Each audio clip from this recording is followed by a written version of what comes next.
অতিবৃষ্টিতে বীজতলা নষ্ট হওয়ায় এমনিতেই ক্ষতির মুখে দক্ষিণাঞ্চলের চাষিরা। এর মধ্যে আবার সার সংকট ভোগাচ্ছে তাদের।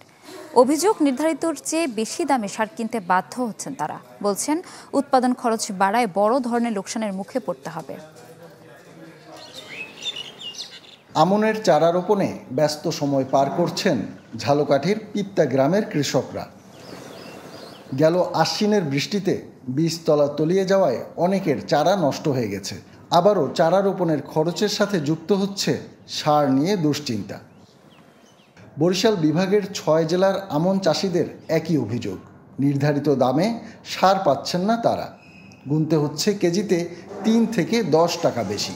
শুনি সরকারি রেট 27 টাকা, আমাকেও কিনতে হয় 30 টাকা কেজি, হাও পাই না। 30 টাকা কেজি কিনবো, হাও কয় সার নাই। সারের দাম 35, 35, হ্যাঁ, আবার 40 টাকাও আছে, কিন্তু পাওয়া যায় না সার।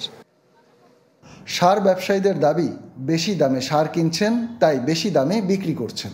কিন্তু মানে টিএসপি এটা একটা সংকট। এটা টিএসপিটা আমরা বাজার থেকে আনি, ওখানে ওই কয়েকটা দোকানে আছে, এবং যেই দোকানে আছে এরা দাম সরকার যে নির্ধারণ করে দিছে ওর থেকে অতিরিক্ত।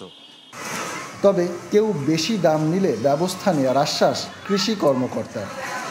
চাষির চাহিদা অনুসারেই আমরা সার বিতরণ করতে সক্ষম হয়েছি, এবং এটা ডিলারদের মাধ্যমে চাষি পর্যায়ে যায়। ডিলারের 2টা দোকান থাকে, তখন দেখে যে একটা কৃত্রিম সংকট সৃষ্টির চেষ্টা করে যে সার নাই, আসল সার তার আছে, দাম যদি একটু বেশি দেয় তাহলে আছে। তা সেক্ষেত্রে কঠোরভাবে আমরা চেষ্টা করতেছি, মাননীয় সচিব এবং মহাপরিচালকের নির্দেশে এবছর আমরা কঠোরভাবে সেটা নিয়ন্ত্রণ করতেছি। চলতি মাসে বরিশাল বিভাগে ইউরিয়া ও টিএসপি সারের বরাদ্দ 20,000 টনেরও বেশি। কাউসার হোসেন রানা, চ্যানেল 24, বরিশাল।